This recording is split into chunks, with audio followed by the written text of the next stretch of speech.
Hola, ¿qué tal? Buenas noches a todas y a todos.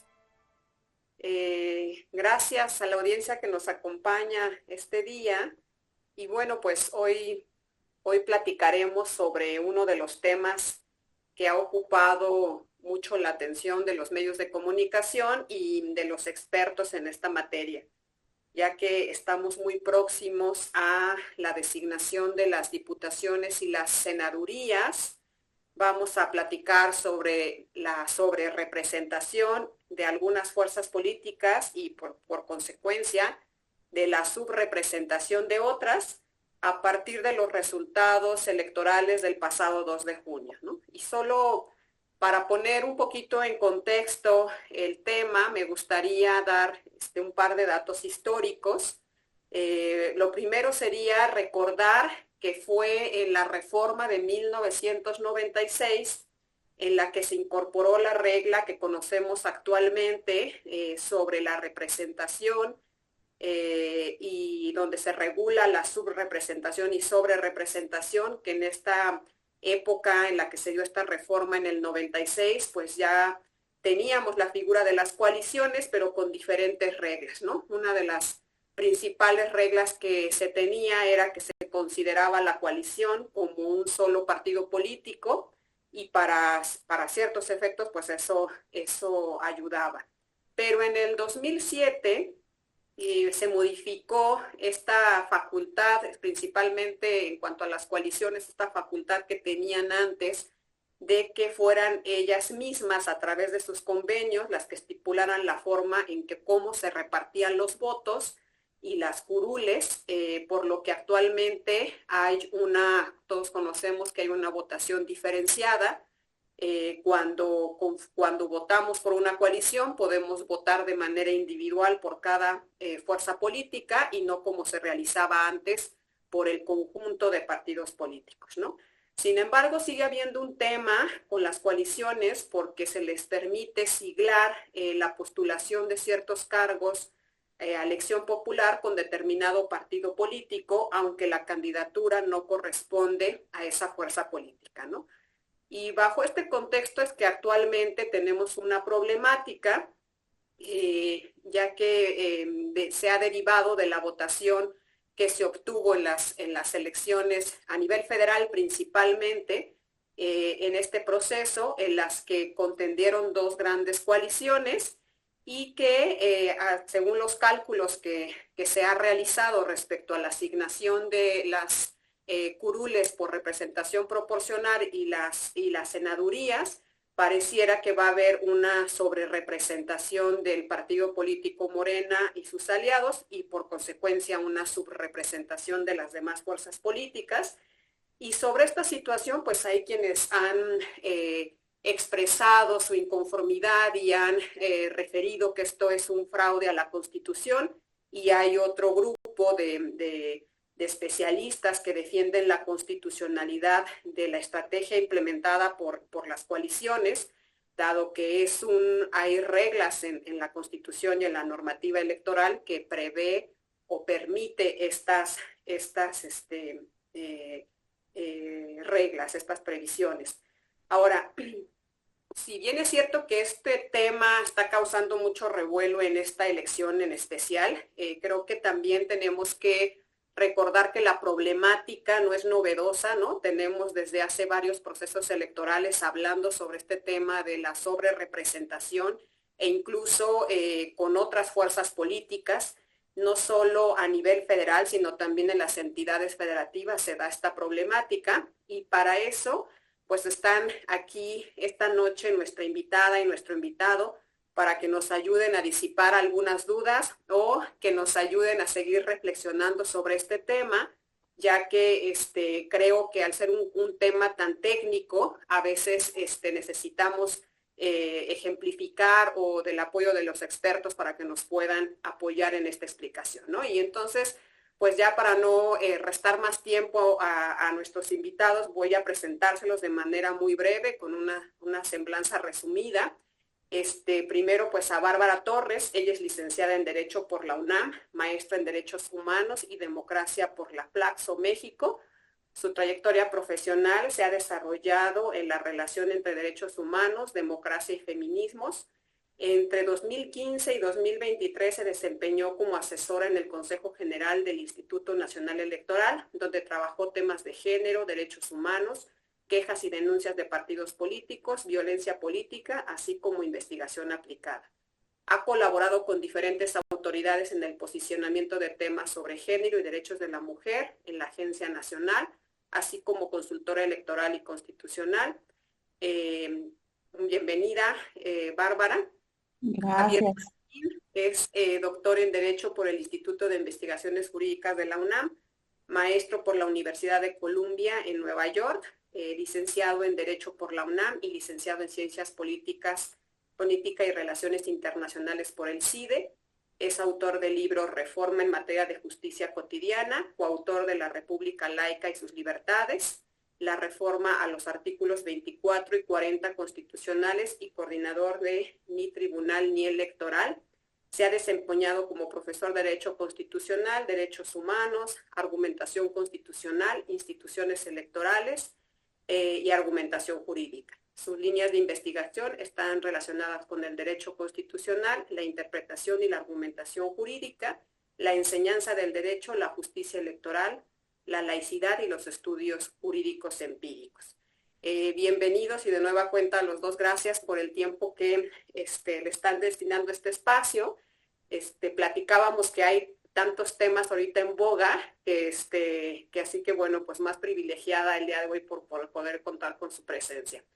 Y me gustaría comenzar con Bárbara, un poco platicábamos fuera del espacio que tenemos pues muchas personas que están interesadas en los temas electorales, no necesariamente porque tengan una expertise en el tema, sino porque son los temas coyunturales que se están, que están tomando a la audiencia en nuestro país, ¿no? Entonces, tomando en cuenta esa situación, me gustaría que Bárbara nos ayudara a explicar un poco en términos generales en qué consiste este tema de la representación proporcional, ¿no? ¿Cuál es su origen o su objetivo?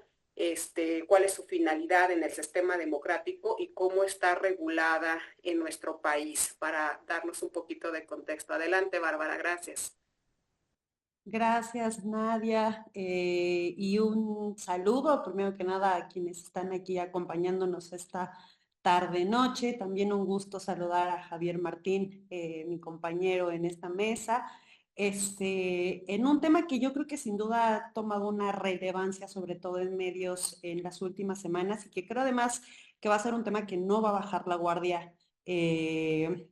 En las subsecuentes, de aquí en lo que se define un poco cómo va quedando este tema de la posible sobrerepresentación del Congreso. A ver, el sistema, y un poco retomando las preguntas que me lanzas, Nadia, para poner el tema, abrir debate, ¿no? Y abrirlo un poquito como en general. Quisiera empezar por decir que el sistema de representación proporcional es uno de los dos tipos de mecanismos principales que existen para convertir votos en escaños. Así de sencillo.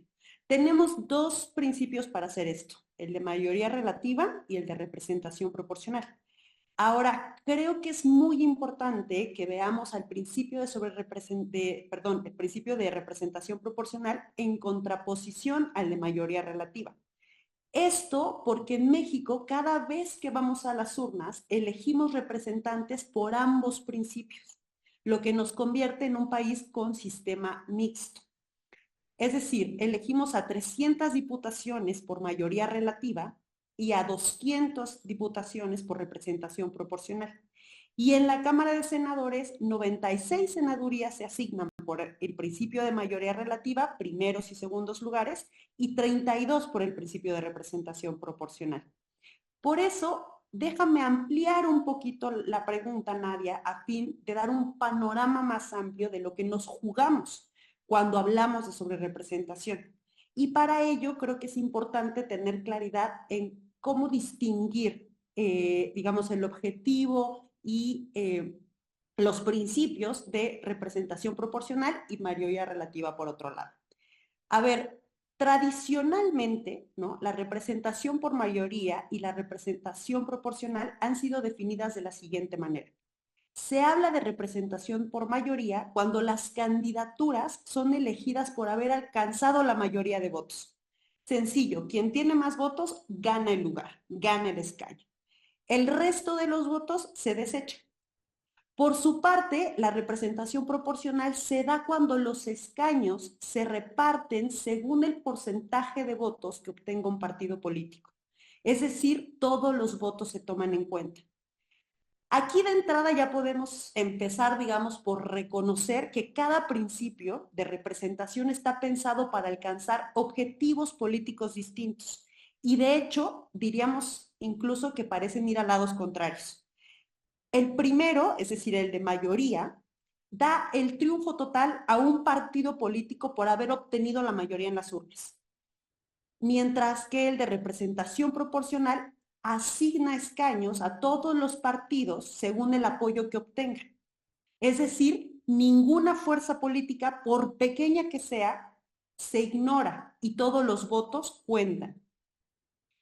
Recordemos que el principio de representación proporcional, esto según Sartori, se elaboró principalmente con base en dos ideas, ambas por pensadores franceses del siglo XVIII, que me parece que a veces es importante, digamos, traer este tipo de cosas a cuenta. La primera concepción es la de la representación proporcional como un espejo de la nación, es decir, en donde se refleja la diversidad o la pluralidad política que existe. Y la segunda es la de la mejor opción para encontrar el verdadero deseo de la nación. Es decir, mientras más voces llevas a los lugares donde se discuten las decisiones políticas, es mucho más posible que entre todos y entre todas o entre toda la diversidad de ideas se pueda descubrir este deseo de la nación. Ahora, las fórmulas, ojo aquí con esto, ¿no? Una cosa son los principios de representación, mayoría y proporcional. Pero las fórmulas o sistemas que se creen para traducir estos principios en escaños es otro tema.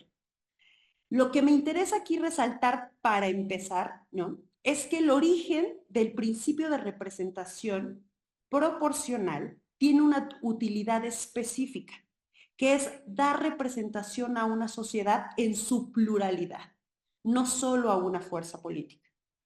El objetivo, por tanto, de la representación proporcional es reflejar la diversidad ideológica y política de una sociedad.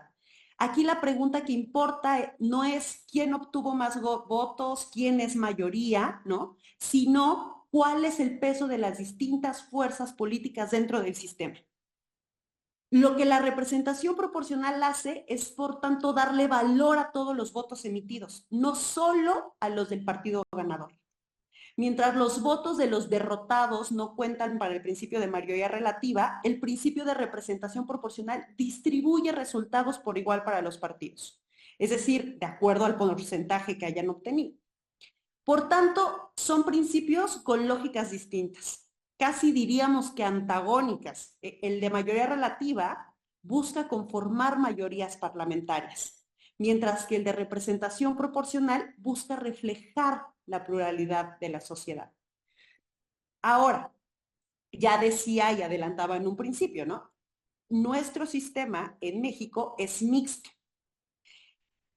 aunque hay que decir que en realidad es predominantemente mayoritario. Es decir, elegimos más representantes por vía de mayoría relativa que por vía de representación proporcional. Y precisamente ha sido la representación proporcional la vía que hemos utilizado en nuestro país para inyectarle pluralidad política y alternancia política a nuestra vida democrática. Venimos de un legado de un partido hegemónico, ¿no? Donde justamente solo un partido hacía lo que quería. Nadie olvida aquí la historia de los 70 años del PRI, ¿no? Y nuestra historia política ha sido en realidad la de arrebatarle ese monopolio político a un solo partido. Inyectarle a ambas cámaras la diversidad de personas y de perspectivas políticas que hay en nuestro país ha sido una historia de al menos 30 años. Ya nos contabas tú, Nadia, hace un ratito, ¿no? Algunas de las reformas datan de los 90. Hubo un momento, solamente para poner en contexto a la audiencia, por si hay aquí gente o personas más jóvenes, porque seguramente Javier, tú, yo nos acordaremos y probablemente otros tantos, pero hubo un momento que en el Senado de la República había solo 64 espacios y todos estaban ocupados por el PRI. Y no es que no existieran otros partidos en aquel entonces, sino que las reglas no los dejaban llegar. Así pues, lo que quiero decir con esto es que la integración del Congreso ha sido uno de los ámbitos que más se ha modificado en nuestro sistema democrático para tratar de representar la pluralidad que tenemos. Esos cambios se operaron sobre todo con la reforma política de 1977, en la que por primera vez se introdujeron 100 escaños de representación proporcional a la Cámara de Diputados. Luego, en el año 86, se aumentaron a 200. Y en el caso del Senado, no fue sino hasta 1996 cuando se introdujeron las senadurías de primera minoría y posteriormente las de representación proporcional. Desde entonces, las reglas que tenemos han sido más o menos las mismas. Es decir, ¿cuáles son estas reglas? ¿En qué debemos fijarnos cuando hablamos de un sistema de representación? Al menos en las siguientes cosas. El tipo de circunscripción en el que se lleva a cabo la elección, es decir, si es uninominal o plurinominal, es decir, si se elige una persona o varias personas, las formas en las que se presenta una candidatura, es decir, si es una candidatura individual o se presenta más bien por listas, la fórmula específica para convertir estos votos en escaños, el número de escaños que están en disputa, el tamaño, digamos, del órgano completo que se va a conformar y, esto es muy importante, si existen o no umbrales o límites legales a la representación. Entonces, el sistema de representación proporcional que tenemos en México se utiliza para asignar, ya lo decíamos, 200 diputaciones y 32 senadurías en el Congreso. ¿Cómo es esto? ¿Cómo se lleva a cabo? ¿No? En el caso de las diputaciones, esto se lleva a cabo a través de 5 circunscripciones nacionales. Y si, por lo tanto, cada partido presenta una lista para cada una de esas 5 circunscripciones. ¿Qué son circunscripciones? En términos muy sencillos, es el tamaño del territorio en el que se lleva a cabo esa elección, ¿no? Se divide al país en 5 grandes pedazotes para llevar a cabo la representación proporcional en el caso de las diputaciones. En el caso de las senadurías, no se divide el país, es una sola circunscripción a nivel nacional y los partidos presentan, por lo tanto, una lista cada uno. ¿Qué fórmula tenemos en México? No me voy a detener mucho en esto porque entiendo que en su mayoría el foro es profesional un poco en temas de derecho y además considero que lo importante será ahora situar sobre todo la problemática que tenemos con Javier. O digo que Javier nos va a ayudar a plantear con el tema de la posible sobrerepresentación, pero brevemente, ¿no? Lo que quiero decir es que la fórmula de representación proporcional que nos dimos o que tenemos es la conocida como Jare o de cocientes y de resto mayor. Es decir, se trate de diputaciones o se trate de senadurías, el procedimiento es más o menos el mismo. Se toma la votación que se vaya a repartir y esta se divide entre el número de escaños que hay que distribuir. En este caso 200 si son diputaciones o 32 si son senadurías. Y esto nos da un cociente con el que se calcula el número de escaños que le corresponde a un partido político según sea las veces que quepa en la votación que obtuvo. Y después se da una segunda o una tercera ronda según existan o queden, digamos, por distribuir restos mayores. Pero además, nuestro sistema contempla 2 límites a la representación, que dicho sea de paso, son precisamente para evitar que exista sobrerepresentación de un partido y por lo tanto que tampoco exista subrepresentación de otros. El primero de ellos es que ningún partido puede tener más de 300 diputaciones por ambos principios, mayoría relativa y proporcional. Y la segunda regla es que ningún partido puede tener más del 8% de diferencia entre el porcentaje de votos que obtuvo y el número de escaños que le corresponde. Por lo tanto, un poco para ir cerrando es la idea. Lo que quisiera enfatizar, ¿no?, y dejar como primeros pilares de conversación son los siguientes. A mi parecer, el resultado de la representación que busquemos es más importante que la fórmula que se aplique. Por lo tanto, los principios de representación y las fórmulas que utilicemos para traducir los votos en escaños se relacionan como fines y como medios.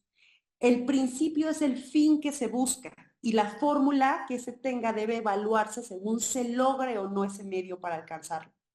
Los sistemas electorales, por lo tanto, deben juzgarse principalmente de acuerdo con el grado de cumplimiento del principio de representación que se busca. La pregunta que dejo en el aire con esto es, en México, con el principio de representación proporcional o con los principios que tenemos, porque tenemos ambos, ¿se busca fomentar mayorías o se busca tener una pluralidad política? Y con esto creo que podemos avanzar.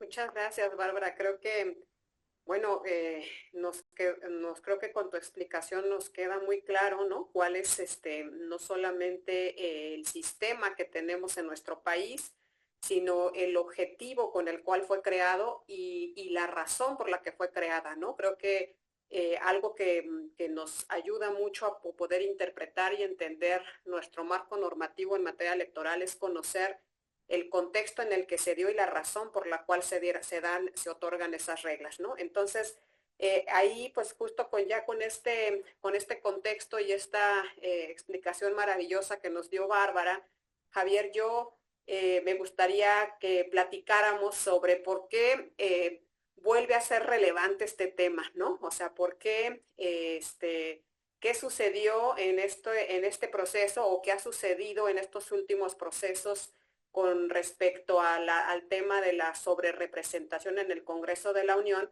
porque pues ya como nos decía Bárbara, ¿no? Entendemos el contexto en el cual fue creado, que fue justamente era en la existencia de un partido hegemónico, ¿no? Y en la búsqueda de la conformación plural de nuestro Congreso, y que ahora, cuando escuchamos hablar sobre la sobre representación y otra vez la conformación del Congreso, pues nos empiezan a salir varias dudas sobre cuál es la interpretación que se da a la Constitución o en qué radica la problemática que tenemos actualmente a partir de las coaliciones, Javier.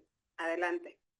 No, al contrario, a ver, creo que ya Bárbara hizo una explicación muy detallada, ¿no? De cuál es el sistema que tenemos.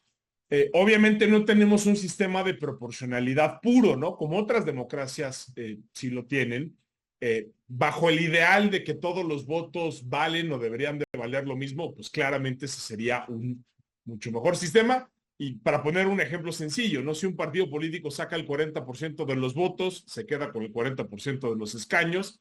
Si un partido saca el 15% de los votos, se queda con el 15% de escaños y así sucesivamente, ¿no? Pero creo que lo importante es lo que ustedes dos ya apuntaron. Esas dos disposiciones que tenemos en la Constitución, en el artículo 54, en las fracciones 4 y 5, tenían una finalidad muy clara y era que ninguna fuerza política de manera unilateral tuviera la llave de la mayoría calificada de las 2/3 del 66.666%, porque esa mayoría calificada, sabemos, es la que le puede quitar todos los candados a la Constitución. Es la mayoría que sirve para reformar la Constitución, para aprobar el plan C o la reforma constitucional que sea. Es la mayoría calificada que sirve para hacer cualquier tipo de designaciones, desde ministras y ministros de la Suprema Corte de Justicia de la Nación hasta la Fiscalía General de la República, hasta la mayoría de los órganos con autonomía constitucional. Entonces, esas disposiciones, paradójicamente, se hacen en ese proceso de reformas constitucionales y fue una manera donde incluso el partido dominante en ese momento, que era el PRI, decidió atarse las manos y decidió que los cambios constitucionales y las decisiones más importantes tenían que pasar por el consenso. Y a la pregunta, Nadia, de cómo llegamos a donde estamos, pues sí habría que decir, ¿no? Tú ya también lo apuntabas al inicio, que durante mucho tiempo esto no fue problemático. En buena medida, porque aunque la Constitución dice con claridad, cualquiera persona que ahorita en este momento abra la Constitución y se vaya al artículo 54, va a ver que en efecto esas disposiciones dicen partido político. Ningún partido político podrá tener más de 300 diputaciones por ambos principios y ningún partido político podrá tener un porcentaje de asientos en la Cámara de Diputados que sea mayor del 8%. Pero aunque ahí decía partidos y sigue diciendo partidos políticos, en la legislación secundaria de esa época, y ojo que no es menor que sea legislación secundaria subordinada a la Constitución, el trato que se le daba a los partidos políticos y a las coaliciones era básicamente indistinto, ¿no? Quienes somos lo suficientemente mayores para recordarlo, pues recordaremos que, por ejemplo, en la boleta del 2000, donde Vicente Fox Quesada aparecía, por ejemplo, como abanderado de dos partidos, del PAN y del Verde, pues aparecía solo un emblema, ¿no? O recordaremos 6 años después, en la elección presidencial del 2006, que los partidos que postularon al entonces candidato Andrés Manuel López Obrador, pues aparecía, ¿no? Pues era en su momento el PRD, el PT, Convergencia, aparecían de nueva cuenta como un solo emblema.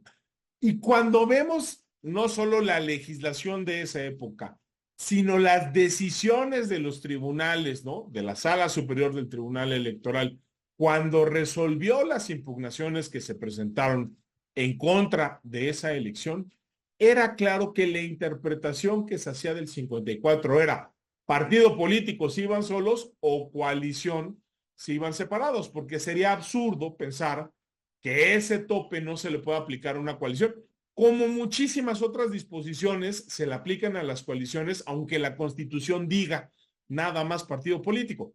Un ejemplo rápido, la Constitución dice que los partidos políticos tienen que garantizar el principio de paridad de género, y creo que nadie, ¿no?, sensatamente diría, oye, si van en coalición, entonces ya las coaliciones no tienen que respetar el principio de paridad de género. No, también como coalición lo tienen que respetar.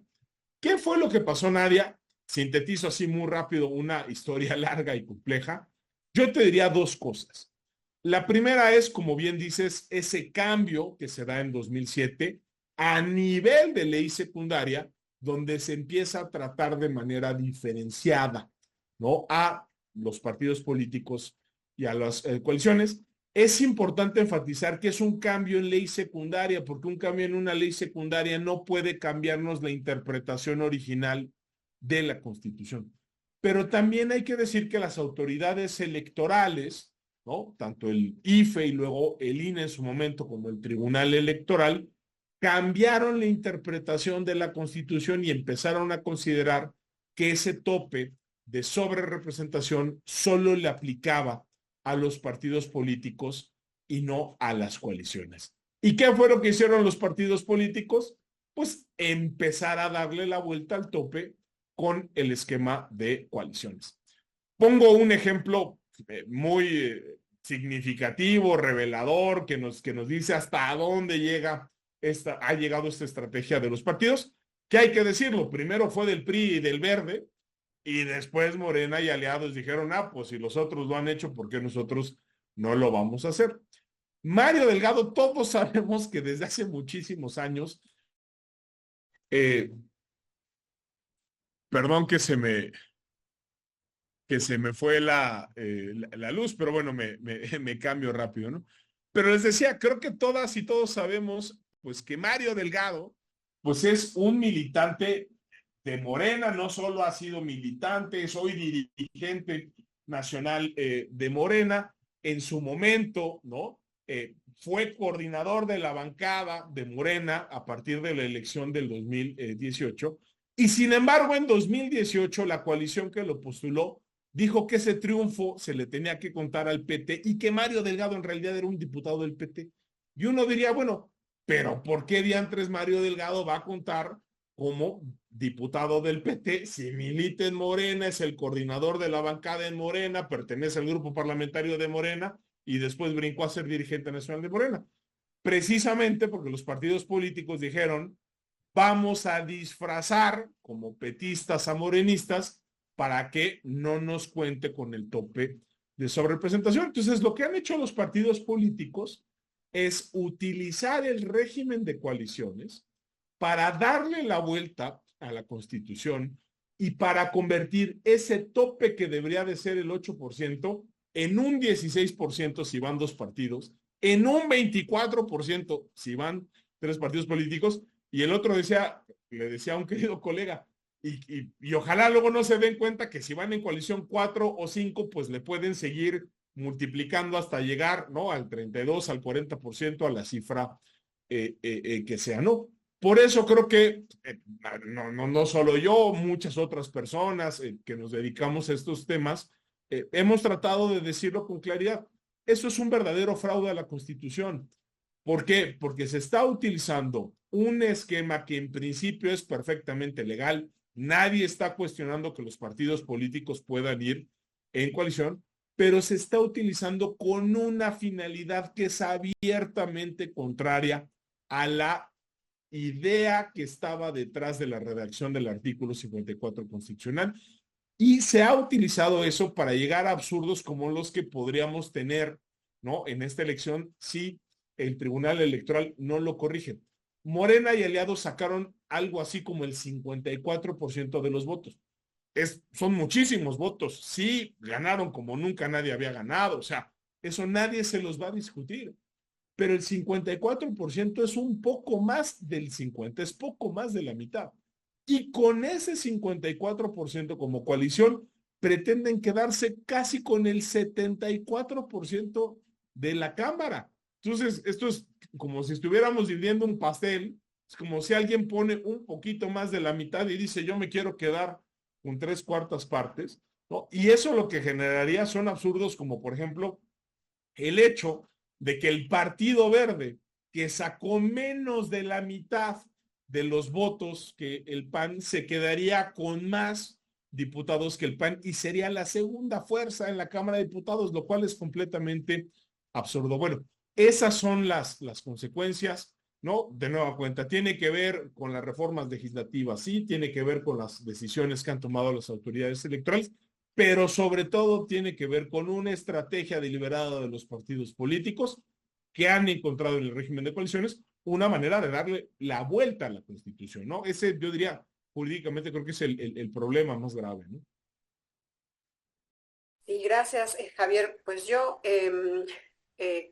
como lo dicen nuestra audiencia en el chat, ¿no? Este es un tema de interpretación, ¿no? Y aprovechando que estoy con dos expertos en argumentación jurídica e interpretación, el tema es, y me quedo un poquito con la reflexión última que nos hacía Bárbara, ¿no?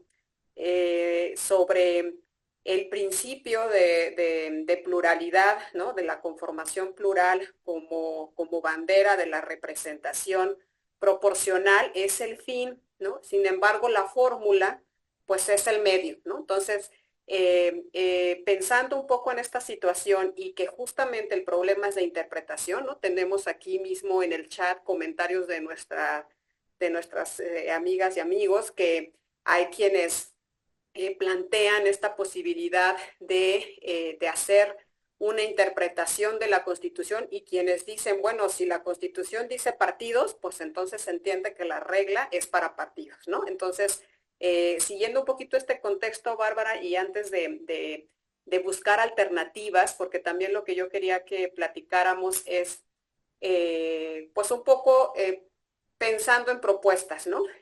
Tenemos una problemática, ¿cómo se soluciona? Sabemos que hay precedentes de la Sala Superior donde de alguna manera ya ha validado esta interpretación de que nos referimos a partidos cuando hablamos del 8%, ¿no? Pero ¿qué tendríamos de diferente en este contexto o cómo podría realizarse a lo mejor un cambio de interpretación o conservar la que ya está dada por las autoridades electorales? ¿O cuáles serían las alternativas que podríamos tener también para buscar justo este propósito de que nuestros votos sean acordes con las curules que se le asignen a cada partido político? Bien, Nadia. A ver, un poco cuando entramos en esta discusión, y creo que Javier lo adelantaba hace ratito, ¿no? Un poco si la problemática o la disyuntiva fuera en realidad cómo lograr una representación más exacta, pues lo más sencillo sería transitar a un modelo de representación proporcional puro y listo, ¿no? Tan, tan. Es decir, por tipos de fórmulas no paramos y podríamos aquí centrarnos a analizarlas y nos llevaríamos otra noche entera. Pero ojo, yo no creo en realidad que la problemática de nuestro país se centre, a menos que Javier tenga quizá otra opinión, pero en que tengamos un mal sistema de representación proporcional, ¿no? Sino en que, como hemos visto, han sido una y otra vez, ¿no? Pero los partidos políticos, quienes a través de figuras legales, y yo añadiría, e instituciones electorales que se han optado por una aplicación estricta, legalista, ¿no? de la ley y que perdieron de vista el objetivo de este principio. Y eso es en realidad lo que nos ha traído una especie de distorsión en la representación. Eh, Incluso te diría, ¿no? Nuevamente, ¿cómo podemos obtener una representación más pura? Ojo, a parecer se viene una inevitable y anunciadísima reforma electoral, ¿no? Después de lo que parece va a ser primero la del Poder Judicial. Pero si esa fuera la idea, ¿no? La respuesta más sencilla sería, pues, por lo que hemos visto de las propuestas que han subido respecto a la posible reforma electoral, pues que en lugar de eliminar las diputaciones y senadurías de representación proporcional como se quiere, ¿no? Eliminemos las de mayoría relativa y transitemos a un sistema de representación proporcional único a nivel nacional con circunscripciones según el peso de cada estado, tan tan, ¿no? Y entonces partidos de acuerdo a su porcentaje y nos, digamos, nos ahorramos todo el resto, ¿no? Pero creo que aquí es importante eh, tomar en consideración que cualquier debate acerca de los principios, y en el caso del principio de representación proporcional, Nadia, desde mi perspectiva debe llevarse a cabo en primer lugar con un estudio serio de la teoría democrática, pero en particular de la situación histórico y política específica bajo la cual tiene que funcionar.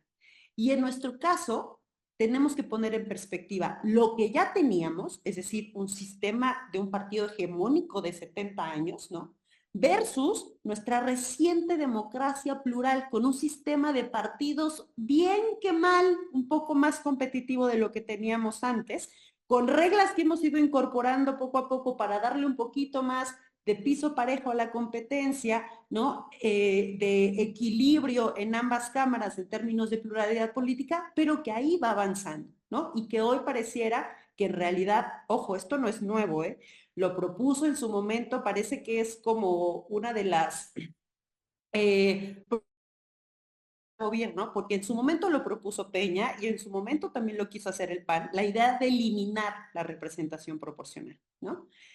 Eh, yo creo que la discusión sobre los resultados que arroja o no un determinado... Creo que se fue un poco la señal, ¿no? Con estas lluvias, creo que estamos teniendo, se desconectó Bárbara. Yo ando igual a veces, se me fue un par de veces, pero bueno, pues esperemos que ya no más, cara. Sí, esperamos un segundo a ver si se puede reconectar. Y bueno, pues mientras, pues aprovecho también para leer los comentarios que nos están haciendo la audiencia, ¿no? Tenemos, como les había platicado hace un rato, opiniones respecto a que la Constitución es clara, ¿no? Otras opiniones relacionadas con que no pues se debe atender realmente al propósito que busca la representación proporcional. Tenemos una diferencia entre el 54% de votación que obtuvo el partido político Morena y sus aliados y lo que pueden llegar a tener como representación, que es el 75%, que ya también nos hablaba Javier, y que bueno, que ha habido abusos de esta figura, ¿no? No solamente por Morena, sino también por otros partidos políticos con antelación.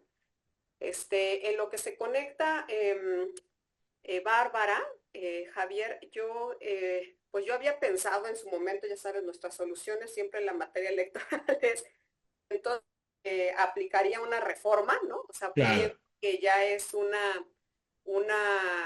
modelo pues ha mostrado en diferentes contextos o diferentes ocasiones una posibilidad de fraude o de interpretación. Ah, aquí está Bárbara. Bárbara, te perdimos Una un poquito. disculpa, no sé qué pasó La lluvia, yo creo, ¿no? Adelante. por la lluvia. A ver, bueno, un poco retomo, ¿no?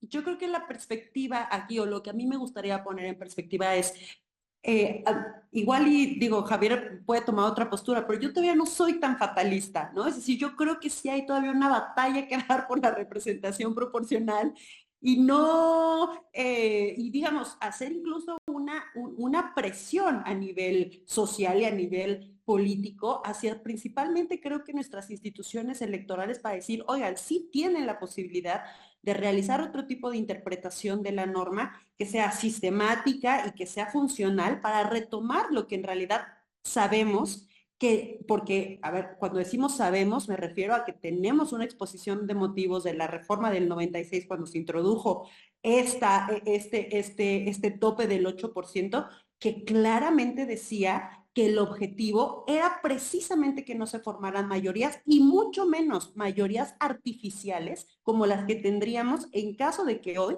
se aplique ese principio a rajatabla porque la ley dice a partidos y no a coaliciones.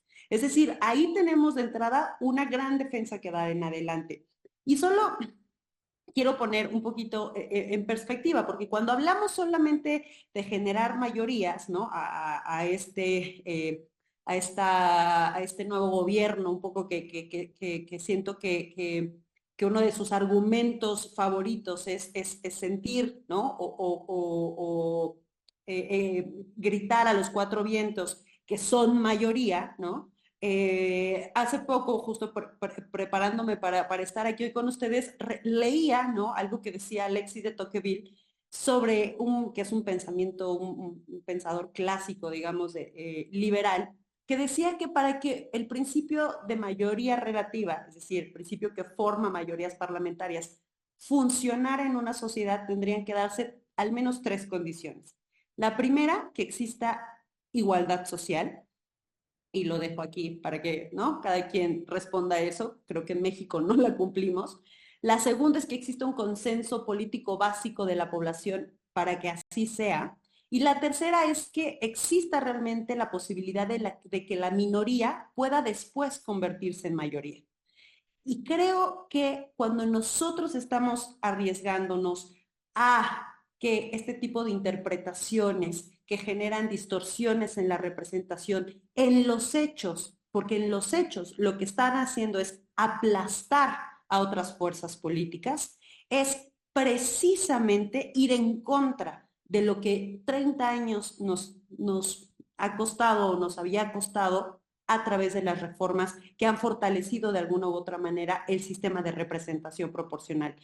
Eh, en lo personal, ¿no? Para ir cerrando, yo no considero que la fórmula que hoy tenemos sea mala, ¿no? Quizás valdría la pena revisar, eso sí, si los topes que hoy contempla la Constitución del 8% de seguirse aplicando en lo individual, pues quizá entonces deban bajarse. O si por el contrario, toca dejar en claro que aplican para las coaliciones. Y ya lo decía Javier, no me parece menor. Estamos hablando de una reforma, de una ley secundaria, que en teoría tendría que estar subordinada a lo que claramente establece la Constitución. Tendríamos, a mí me parece que esto es fundamental, Nadia, hacer una revisión de la legislación que aplica para las coaliciones, ¿no?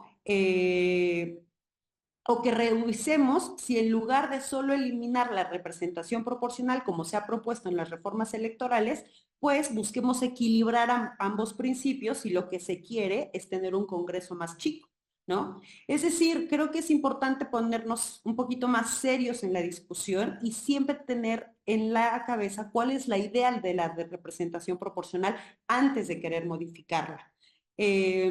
Mi perspectiva, repito, yo creo que el error no está en la fórmula o en el diseño del modelo político como lo tenemos, sino que hoy tenemos un sistema legal y de partidos que han logrado darle la vuelta a lo que marca la Constitución. Eh, y creo que esa podría ser un poco lo que, como Claro, no, Bárbara. no Y dejar la justo, noche la defensa. Ya. y justo cuando tomamos el break, o break obligatorio, comentaba yo a Javier que, bueno, nosotros cuando ya estamos en la materia electoral, la verdad estás tan acostumbrado a las reformas, ¿no? Que lo primero que piensas cuando se da una Claro, problemática es, pues hay que reformar, ¿no? Yo coincido contigo que en la parte de la regulación de las coaliciones hace falta poner otras directrices, ¿no? No solamente para este tema, digo, hemos visto, yo en este proceso me ha tocado ver varios temas relacionados con el colapso que da entre la coalición como está regulada y otros principios como el principio de reelección, el principio de paridad, Claro. donde se les permite a los partidos políticos siglar, como platicaba Javier hace un rato, siglar a otros a algunos militantes que incluso son distinguidos o de ciertos partidos con otra fuerza política, ¿no? Entonces, claro. siempre pensamos en la reforma cuando hablamos de alguna problemática que se da en un proceso electoral. Lo normal que venía pasando es que pasado un proceso electoral y más un presidencial, venía una Sí. reconstrucción del modelo, ¿no? Y una propuesta de reforma. Pero ahora, bueno, pues, ¿qué tenemos como propuesta de reforma? Que eso sería también el otro punto que quisiera platicar con Javier, ¿no? Hay pues ya un planteamiento relacionado con una posible reforma en materia electoral, entre muchas otras materias, ¿no? Y hay un apartado relacionado con este tema de la representación proporcional. Como decía Bárbara hace un momento, ¿no? Quisiéramos tener una posibilidad de poder tener un análisis serio respecto de esta temática y en esa sintonía, pues también hablar a lo mejor de figuras o de incluir figuras que en su momento sí fueron incorporadas por la propia autoridad, como lo de la afiliación efectiva, ¿no? Que también es una figura que en su momento intentó contener un poco también esta problemática. Pero ¿qué tenemos, Javier, con estas propuestas de reforma actualmente? No, a ver, pues lo que pasa es que aquí creo que estamos un poquito entre lo deseable y lo posible, ¿no? O sea, lo decía Bárbara hace rato y yo coincido plenamente. Maneras de corregirla sobre representación, maneras de acercarnos a un sistema más proporcional, pues hay muchísimas, ¿no? Una es, como dice Bárbara, decir que todo el país sea solo una circunscripción plurinominal y nos vamos a un esquema de proporcionalidad puro, ¿no? Eso lo que lograría, ¿no? En general es eso, garantizar ese principio de que todos los votos cuenten lo mismo. Otra alternativa sería crear 32 circunscripciones por estado. En los estados pequeños eso nos podría generar algunas distorsiones, pero en los estados relativamente grandes eso generaría también resultados muy cercanos. Podríamos copiar el modelo alemán, ¿no? Donde básicamente una cantidad de diputaciones se elige por mayoría relativa, pero luego la representación proporcional lo que te sirve es para corregir esa asimetría, ¿no? Incluso pudiendo modificar el tamaño de la Cámara. Entonces, yo creo que ahí sobre la mesa hay una enorme cantidad de propuestas. Hace rato tú lo decías, Nadia, es muy paradójico cómo la demanda por la representación proporcional era una demanda histórica de la izquierda cuando era oposición, ¿no? O sea, yo recuerdo a figuras como Alejandro Encinas diciendo tenemos que transitar a un sistema de proporcionalidad pura, claro, porque cuando eres minoría, tú quieres que esos votos que la gente legítimamente te dio se traduzcan en representación, ¿no? Y como decía Bárbara, ¿no? En su exposición inicial, el problema de la mayoría relativa es que los votos que no sirvieron para el triunfo simple y sencillamente se desperdician, no tienen impacto en la representación. A mí, por supuesto, que me gustaría un esquema así, no de ahorita, sino de siempre, porque de nueva cuenta, yo creo que un dato de todas las sociedades modernas es esa pluralidad política.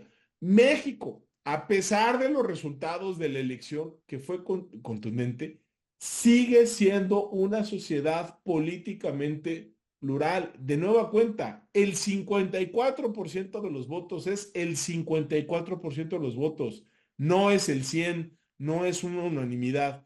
Quien pretenda hablar en nombre del pueblo cuando solo tiene poco más de la mitad, nos está engañando. Hay que decirlo con toda claridad. Ahora, yo sí creo que para poder discutir reformas que nos acerquen a una mejor proporcionalidad, sí hay que resolver en lo inmediato, ¿no? O sea, ahora sí que el elefante en el cuarto, ¿no? Y es que la reforma que puso sobre la mesa el presidente López Obrador, lo que podríamos llamar el Plan C, que se traduce, entre otras cosas, son 20 iniciativas, allá hay una publicación del Instituto de Investigaciones Jurídicas que algo ha dado de qué hablar en los últimos días y semanas, pero una de esas 20 iniciativas es precisamente una iniciativa de reforma electoral. Y hay que decirlo, lo que pretende el presidente Andrés Manuel López Obrador y también, pues hoy la virtual presidenta electa y buena parte de esa mayoría que ganó con el 54% es desmantelar la representación proporcional, ¿no? Lo que dice esa iniciativa del presidente es que regresemos a un modelo de los 50 y de los 60 del siglo pasado para quedarnos solo con diputaciones de mayoría relativa. Eso sería algo brutal. Pensemos nada más, pongo un ejemplo. Movimiento Ciudadano sacó entre el 10 y el 11% de la votación en la elección de la Cámara de Diputados, pero solo ganó un distrito. ¿Eso qué quiere decir? Que si solo tuviéramos las 300 diputaciones de mayoría relativa, Movimiento Ciudadano con el 11% de los votos se quedaría con el 0.33% de la Cámara. De ese tamaño sería la distorsión. Y eso es lo que quiere el presidente López Obrador en la Cámara de Diputados, en el Senado y en todas las legislaturas de las entidades federativas.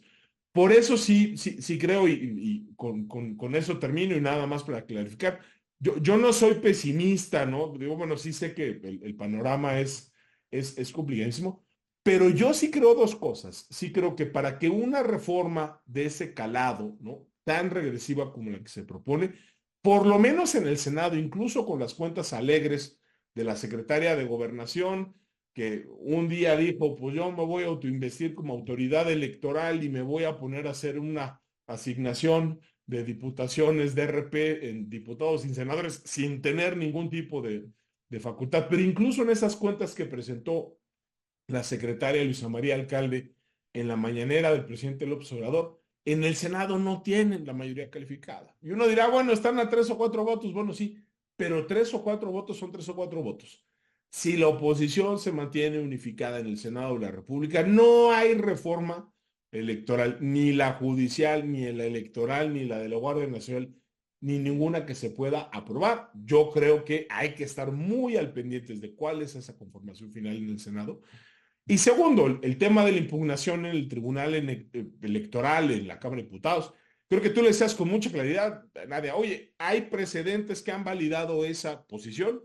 Sí, sin duda, pero también están los procedentes, hay tesis incluso que siguen vigentes todavía, ¿no? Hay una tesis de una sentencia del 2000, tesis del 2002, que se sigue haciendo esa interpretación original donde dice partidos políticos, sí podemos interpretar coalición. Creo que todas las personas que nos están escuchando sabemos que la Constitución pues no se interpreta como si fuera una receta de cocina, ni tampoco la interpretamos como si fuera un manual de un electrodoméstico o un reglamento de tránsito. Uno de los cánones básicos de interpretación es precisamente ver qué se quería lograr con esa reforma, ver cuál era la finalidad. Creo que ustedes dos lo han dicho con toda claridad, ahí está la exposición de motivos de esa iniciativa. Es muy claro que la finalidad era que ninguna fuerza política pudiera imponerse. Y yo creo que sí hay que decirlo, esas 5 personas que están en este momento en la sala superior tienen una responsabilidad histórica, ¿no? De adoptar una posición que yo creo que es fiel con el espíritu y con las finalidades de la Constitución, u optar por una muy mala interpretación textualista, letrista de lo que dice la Constitución. Y es muchísimo lo que nos estamos jugando, porque si la sala superior termina validando de nueva cuenta este fraude a la Constitución, entonces sí vamos a estar en Cámara de Diputados, ¿no? Con unas mayorías artificiales, que reformas constitucionales podrán pasar, ¿no? Prácticamente sin ningún problema. En el Senado vamos a estar como muy cerca. Y creo que desgraciadamente en un contexto así, vamos a estar mucho más cerca de la reforma regresiva que nos pretende regresar a los 50 y a los 60 del siglo pasado, donde solo haya mayoría relativa y no haya representación proporcional, que de una reforma que creo que a muchos nos gustaría más encaminada a la representación, ¿no? Sé que obviamente tiene sus complejidades jurídicas, seguramente será un debate difícil en la sala superior, pero sí creo que nunca es mal momento para hacer valer la Constitución y las intenciones que están detrás de esas reformas constitucionales. Y creo que para poder estar en posibilidades de discutir una reforma electoral en materia de representación que nos acerque a un modelo más proporcional, una de las condiciones indispensables es que no se tolere ese grado de distorsión que estamos viendo. De nueva cuenta, son 20 puntos de sobre-representación, más del doble del 8% que marca la Constitución. Entonces, por eso yo sí creo que en términos estratégicos, pues lo primero es esa importante impugnación ante el Tribunal Electoral. Segundo, ver cuál es la conformación de las cámaras. Y luego sí, yo creo que si hay condiciones, ¿no? Para discutir una reforma que sea progresiva y no regresiva, pues poner ahí sí sobre la mesa las muchísimas fórmulas que podríamos tener para mejorar esa proporcionalidad, ¿no? Que explicaba Bárbara muy bien al inicio, entre votos y escaños, ¿no? Gracias, Javier. Bueno, nos quedan algunos minutos. Siempre le andamos robando tiempo a Interjuris porque los temas se vuelven muy interesantes y bueno, quiero aprovechar estos últimos minutos. Voy a leer algunos comentarios de los que nos han realizado la audiencia y les daría, si les parece bien, unos minutos a cada uno para cerrar y aprovechar también quizás dar sus conclusiones y dar respuesta a algunas de estos comentarios, ¿no? Por ejemplo, tenemos aquí a María Flores que nos dice que en Durango hicieron una reforma respecto a la representación proporcional interesante en la conformación del Congreso local, que es lo que nosotros llamamos, ¿no? La conformación de la lista en cremallera, que es donde se conforma por un lado un listado de candidaturas y luego los segundos lugares más votados en cada distrito, ¿no? Luego nos comenta Raúl que hay una propuesta de reforma de Pablo Gómez que explicó en el que habla no de eliminar las pluris, sino más bien de eliminar el número de diputados, pero en esta propuesta se presentan 300 diputados, pero por representación proporcional pura, ¿no? Que sería un poco lo que platicábamos hace un momento. También nos comentan qué tan viable o útil ante el panorama actual es buscar que la asignación de los espacios sean asignados sobre la base de la afiliación original de las candidaturas, o sea, es decir, lo que platicábamos de la afiliación efectiva, que el candidato postulado por el partido tenga realmente una afiliación en esto, ¿no? Qué tanto se presenta entre las candidaturas del proceso reciente estos casos que platicábamos como de Mario Delgado. Bueno, también tenemos comentarios y felicitaciones para nuestros invitados, que muy claras las explicaciones. Y otros comentarios como que deberían prohibirse las coaliciones para que cada partido político alcance su representación verdadera y proporcional. Pues damos unos minutitos para cerrar y dar contestación a esto, si les parece bien. Bárbara, iniciamos contigo. Gracias, Nadia. Qué rápido vuela el tiempo aquí. No sé si en el debate estén diciendo lo mismo allá con Biden y Trump, pero aquí voló. A ver, yo empezar porque estaba también leyendo hace ratito los comentarios y había alguien que decía, oigan, están un poquito sesgados, pero ojo, yo quiero decir que acá también dijimos que esto de eliminar la representación proporcional no es nada más de este gobierno. Esto ha sido, digamos, sorpresivo porque las reformas que se están presentando de repente, ¿no? Van mucho más allá de lo que quizá otros gobiernos anteriores lo habían propuesto. Pero, ¿no? Tanto Peña, y lo repito, como Calderón, y prácticamente gobierno que llega a la presidencia, busca reducir como una de las propuestas más, digamos, llamativas, porque además es muy popular, ¿no? Es muy popular decir que se eliminen los pluris, por una serie de mentiras que ya podríamos decir, ¿no? Que nadie vota por ellos, que son onerosos, que son muchísimas diputaciones, etcétera, etcétera. Pero digamos, poner un poco en panorama y en perspectiva que esto no es nuevo, ¿no? Lo que es nuevo quizá es lo regresivo, ¿no? Porque una cosa es eliminar unos poquitos, pero de repente proponer lo que de repente este gobierno ha hecho, que ha sido una serie de propuestas mucho más sorpresivas en todos los niveles, ¿no? Que van desarticulando no solo la pluralidad, sino también la institucionalidad, pero también los contrapesos, pero también, entonces se vuelve como un caldo de cultivo en donde uno dice, bueno, pues no quiero estar sesgada, pero tenemos una historia que creo que vale la pena poner en perspectiva y por lo menos sí, desde mi postura, defenderla, ¿no? Pero retomo, ¿no? Que es algo que no es nuevo, ¿no? No es sorpresivo, pues, de este gobierno. Ahora, creo que ya lo decíamos, y también creo que es una postura válida e importante. Es decir, que se revise el sistema, por supuesto, adelante. Que pueden haber fórmulas mejores, por supuesto, adelante, disputámosla. Esto que nos comparten, por ejemplo, del sistema de Durango, creo que puede sonar bastante interesante e incluso también retomo el comentario que decía que en una de las propuestas o en uno de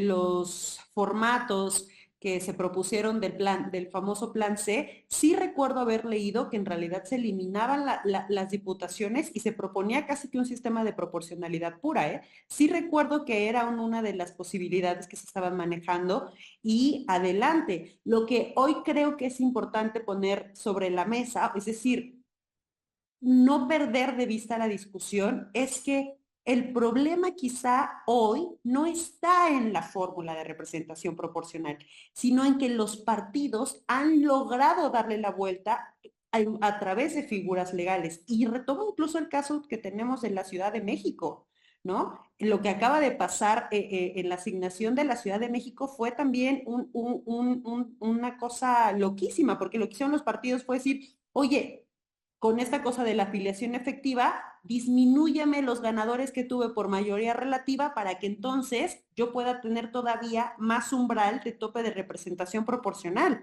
Entonces, vemos que los partidos en realidad, Nadia, hace rato decías, creo que aquí, para quienes no están tal vez tan familiarizados con la materia electoral, pasa un proceso y hablamos de reforma, pero lo que es muy sui generis también de nuestra materia es que los partidos políticos, cada proceso se ponen más ingeniosos, ¿no? Entonces tenemos ahí también una crisis de la cual hablar. De repente ponemos el foco en las reglas que tenemos, en los sistemas que nos hemos creado, pero lo que no nos damos cuenta es que estamos todo el tiempo lidiando con un sistema de partidos que está todo el tiempo en contra de estas reglas, ¿no? Es decir, pareciera que nuestra naturaleza, hablando en términos democráticos, es buscar eliminar la pluralidad y tener cada vez, digamos, como mayorías. Entonces, yo cierro un poco con la idea de poner el foco en la importancia de defender la representación proporcional que hoy tenemos. Coincido muchísimo con Javier en el sentido de hay que esperar a ver qué sucede todavía, ¿no? Y ver si hay las condiciones para que se dé esta eventual reforma, pero en todo caso que cuando lleguemos a ese momento tengamos en perspectiva todos estos elementos. Gracias. Y guardar la esperanza de una nueva reflexión, ¿no? Exacto. De la sala superior, que ya lo ha hecho en otros, en otros. Yo no tengo mis esperanzas ahí si quieres ser quiero ser muy honesta, pero ojalá que nos sorprenda, porque además no sería la primera vez que la sala superior cambia de criterio No, de un momento. y si lo van a cambiar, que lo cambien para bien, ¿no? O sea, digamos, si el precedente está mal, ¿no? Y hay que cambiarlo, pues que lo hagan, ¿no? A lo que voy es que tampoco me sorprendería. No, nada, no. O sea, oye, el respeto al precedente judicial es la norma en el Tribunal Electoral. Dijo nadie nunca, ¿no? Dijo nadie nunca. Guardamos la esperanza. Ojalá. Estoy contigo, Nadia. Adelante, Javier. A ver, nada más rapidísimo. No, a ver, yo creo que de nuevo los ejemplos que nos ponen del ámbito local son ejemplos de nueva cuenta, como incluso en sistemas de mayoría relativa con los mejores perdedores podemos lograrlo. Fórmulas ahí hay, pero también hay un montón de fórmulas para seguirle dando la vuelta. Como dice Bárbara, luego se ponen creativos. Yo recuerdo en algún momento que trabajé en el Tribunal Electoral en la Sala Monterrey, en un asunto de Coahuila, el PRI había, con un montón de partidos locales chiquitos, había ideado un esquema, ¿no? Con fórmulas que le daban una diputación a las minorías que sacaban por lo menos el 3%, quedarse con el 96% del Congreso, ¿no? Porque claro, el PRI ganó casi todos los distritos, les tocaron uno o dos de RP, pero luego a todos esos mini partidos que sacaron, ¿no? Por lo menos el 3% vía convenio de coalición, daban ese resultado, el del 96% del Congreso. Ahí, por fortuna, ya existían los topes tanto de sobre como de subrepresentación en la Constitución, y ahí esa sentencia modificó. Todo esto para decirlo, ¿no? Porque creo que es legítima la preocupación, ¿no? De la pregunta, ¿y el a dónde estaban antes cuando el PRI? Yo creo que hay personas que durante muchísimos años hemos defendido la representación proporcional porque pensamos que es el mejor sistema. También es cierto, como se ha dicho, todos los partidos que han estado en el poder han tratado de limitar la representación proporcional porque no les beneficia. Lo intentó el PAN, lo intentó el PRI, lo intentó y ahora lo está intentando Morena y aliados. Creo que habemos quienes hemos sido consecuentes en la posición.